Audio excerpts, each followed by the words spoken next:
my name is Autumn Maples, and this is my head-to-toe assessment. I have gathered all supplies before entering the room. Then I'm going to enter, provide privacy, perform hand hygiene, and introduce myself to the patient. So, hi, my name is Autumn. I'm going to be your nursing student today. Can you tell me your name and date of birth, please? Dominic Cortez, 02-25-99. And then I would compare that to his wristband and the computer system to identify the patient properly, and then explain the procedure being done. So we are doing a full head-to-toe assessment, just an overview of all your body systems to make sure everything is working properly. I'm going to start with his temperature, and then I would start with his vitals. His temperature should be 97 to 99 degrees Fahrenheit. His blood pressure should be, the systolic should be 90 to 120. His diastolic should be 60 to 90.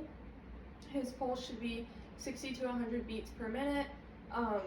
Amplitude should be 2+, and then every pulse that I check on him today should be symmetrical. His oxygen should be 95 to 100%, and then his respiration should be 12 to 20 breaths per minute, not too shallow, not too deep, and not causing too much effort. If he was in pain, I would assess with a pain level from 0 to 10, 0 being no pain at all, 10 being the worst pain he's ever felt. And then we would assess from there. We would use the Coulter method for character, onset, location, duration, radiation, and relief factors. Then I would assess his level of consciousness, and he has already told me his name and date of birth, so he is orientated to self. Can you tell me what month it is?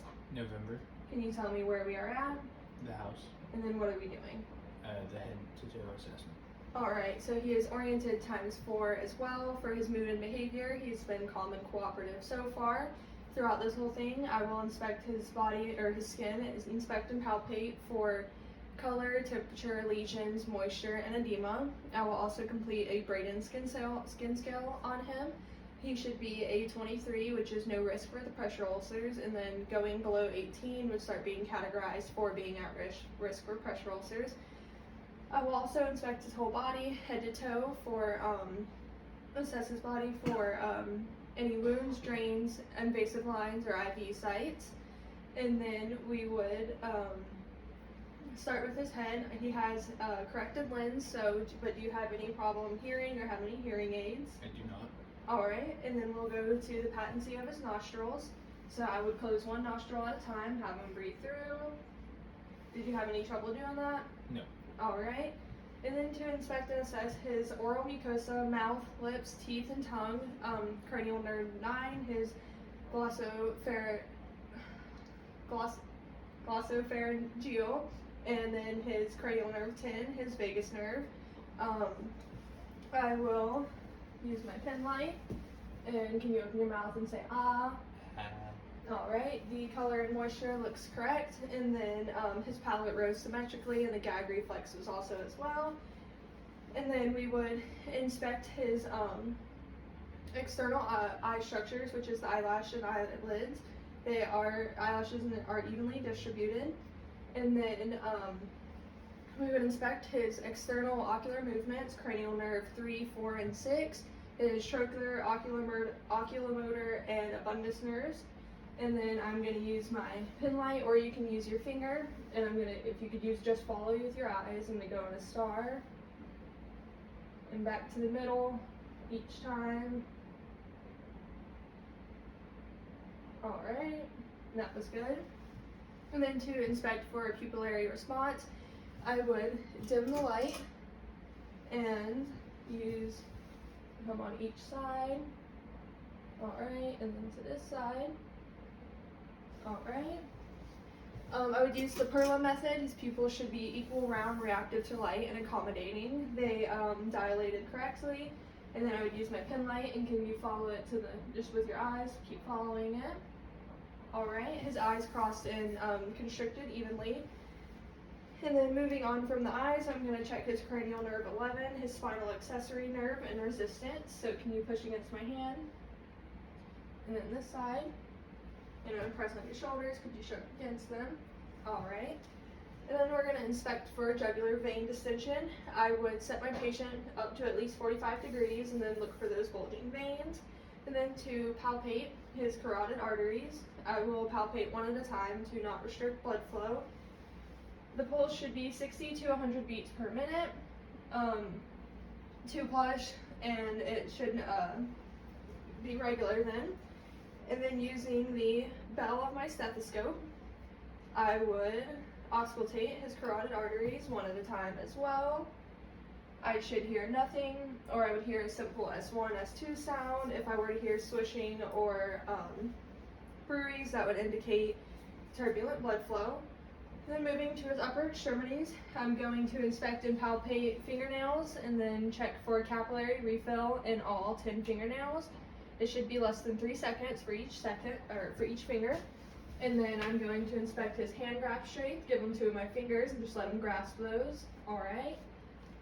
Moving to his radial pulses, I will check those at the same time. Those should be symmetrical and 60 to 100 beats per minute, 2 plus as well. And then we will move to range of motion for his arms. So if you can stay seated and just rotate your shoulders. All right, and then we're gonna bend at the elbows. And then just rotate your hands. All right. And then if you could also just close your eyes and tell me where I'm touching you at. Upper arm. Lower arm. All right. Moving on to his chest, I'm going to inspect for AP diameter. So his chest should be twice as wide as it is deep, and then his is. I would also inspect and palpate for rate, rhythm, or inspect for rate, rhythm, and depth of respirations. It should be 12 to 20 breaths per minute, and he shouldn't be using too much effort, shouldn't be too shallow or too deep. And then we would auscultate all 5 areas of the lung using the diaphragm of the bell, or diaphragm of the stethoscope.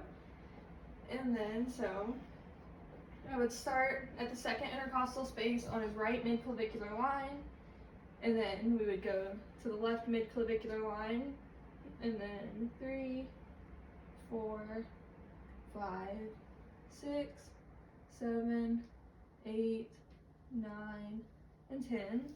That was to do anterior, and then laterally, I'm gonna have him lift his arm up, and I would listen 1 and 2 on that side.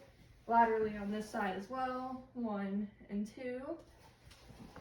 And then for posterior, I'd start in the same position, and then start 1, and then 2, 3, 4, 5, 6, 7, 8, 9, and 10. All right, back. And then moving on to his heart, I would inspect for rate, rhythm, and point of maximal impulse, which is his PMI. That is going to be found at the fifth intercostal space on his left midclavicular line at the mitral valve. It should be 60 to 100 beats per minute, and then we would auscultate his heart as well. And for that, I would also use the diaphragm of my stethoscope. You can also go back after and use the bell of your stethoscope after. I would start on the right midclavicular line, second intercostal space at the aortic.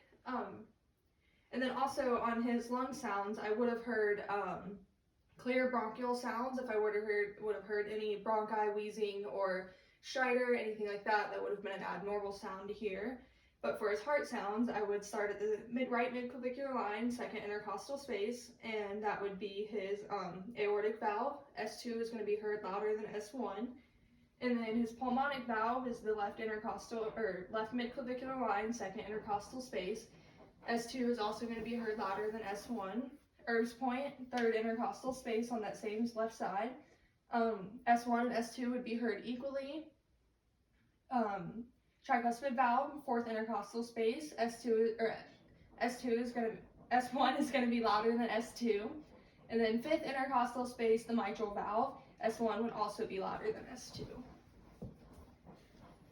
And then I would inspect the contour of his abdomen, making sure it is round and flat. I could also palpate for any tenderness or masses. He doesn't appear to have any. And then I would inspect and palpate his femoral artery, which would be located right here on him. And then I would Ask the patient for his last bowel movement. This morning. And are you experiencing any urinary incontinency or difficulties? No. All right. And then I would auscultate for bowel sounds in each quadrant using the diaphragm of my stethoscope of the stomach. I would start in the right lower quadrant, listening for 1 minute and at least 1 minute in each quadrant. I should hear 5 to 30 sounds. If I did not hear that, I'd listen for at least 2 minutes in each quadrant, up to 5 minutes. So right lower quadrant, right upper quadrant, left upper quadrant, and then left lower quadrant. We did your femoral artery, and then now moving down to his lower extremities. I would check and palpate all 10 toenails, and then inspect for capillary refill as well. Should be less than 3 seconds on all 10 toenails. And then I would inspect and palpate his posterior tibial pulse. They should be 60 to 100 beats per minute. 2+ for amplitude, and then symmetrical as well. Those are going to be found right behind his ankle. Then for his pedal pulse, it's going to be 2/3 up his foot. Both of those at the same time should be symmetrical. They should be 60 to 100 beats per minute. And then they should also be 2+. And then we will move on to lower extremity strength. So if you could just press up against these. All right. And then if you stand up, we'll go ahead and do range of motion.